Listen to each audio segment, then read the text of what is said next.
Nagsimula ang kwento sa isang magkasintahan na nag-mountain climbing para sa kanilang trip.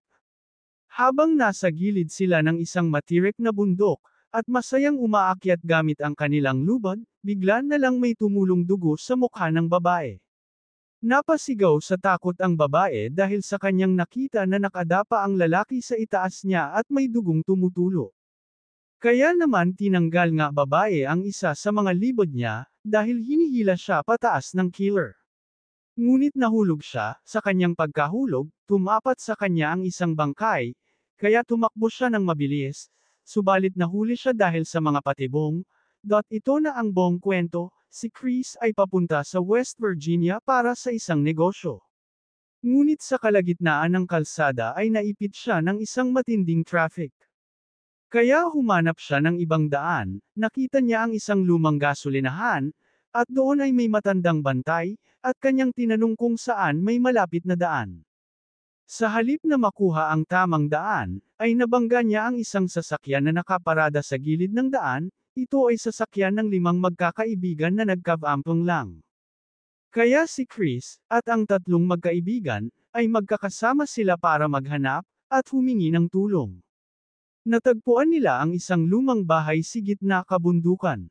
Dito rin nila nakita ang seret-saring lumang sasakyan, laking gulat nila nang mapasok nila ang bahay, ay iba't ibang gamit ng mga tao ang kanilang nakita. Kaya nagduda sila, hanggang sa may narinig silang sasakyan na paparating, kaya nagtago sila sa bawat sulok ng bahay.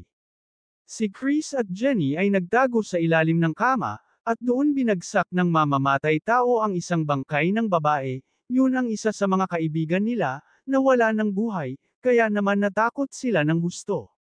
Ngunit nakatulog ang mga halimaw, kaya nagkaroon sila ng pagkakataon, para makatakas sa loob ng bahay, at makatakbo sa labas, ngunit naramdaman sila ng halimaw, kaya mabilis silang tumakbo.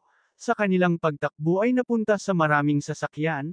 Nakita nila ang iba't ibang sasakyan na may kanya-kanyang sariling dugo, yung iba ay sariwa pa. Nagdesisyon si Chris na magpahabol, ngunit tinamaan siya sa paa ng bala, kaya si Mart ang nagpahabol papuntang gubat.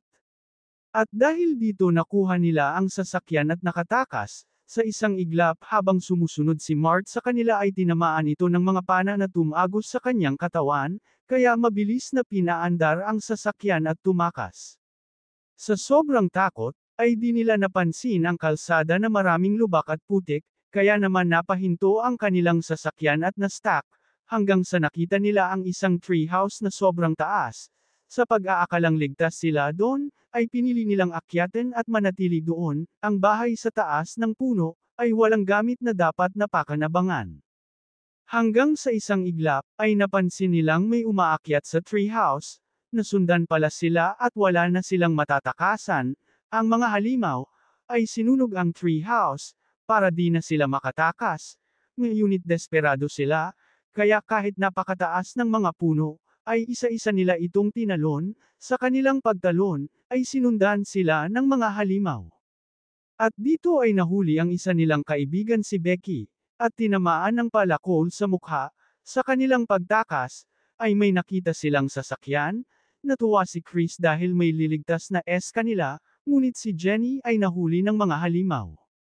Si Chris ay tumakbo pababa ng kalsada, para makita siya ng sasakyan. Dito ay nakita siya ng sasakyan at pulis ang sakay ng sasakyan. Dito ay pinaliwanag ni Chris, na sila ay isa-isang pinapatay ng mga killer, ngunit ang pulis di naniwala at nakikipagtalo pa ito kay Chris. Huli na ang lahat dahil ang pulis ay tinamaan ng pana sa mata. Si Chris tumakbo at nagtago, ang bangkay ng pulis ay kinuha ng kriminal na halimaw at sinakay sa sasakyan, habang si Chris ay dahan-dahan at maingat na sumakay sa ilalim ng sasakyan. Dito ay bumalik ang sasakyan sa lumang bahay. Sa gitna ng kagubatan, dito ay nakatali si Jenny at balak ng katayin, habang may hawak ng itak, at balak ng tadterin si Jenny, biglang nagliyab ang pinto ng bahay. Si Chris ay sinunog ang bahay, at binangga ito ng sasakyan. Dahil dito natanggal ni Chris ang tali sa kamay ni Jenny, at naligtas sa gagawing pagkatay. Dahil dito nagkaroon ng matinding laban, isang laban sa pagitan ni Chris, at ng mga mamamatay na halimaw. Dito ay natalo nina Chris at Jenny ang mga halimaw. Pinagtataga nila ito pinukpok, at sa huli ay sinunog, matagumpay na nasunog nina Chris at Jenny ang mga halimaw.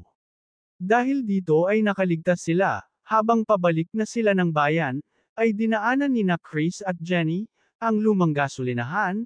Dito ay tinanggal ni Chris ang mapa, kung saan ay mali at ibang lugar patutunguhan.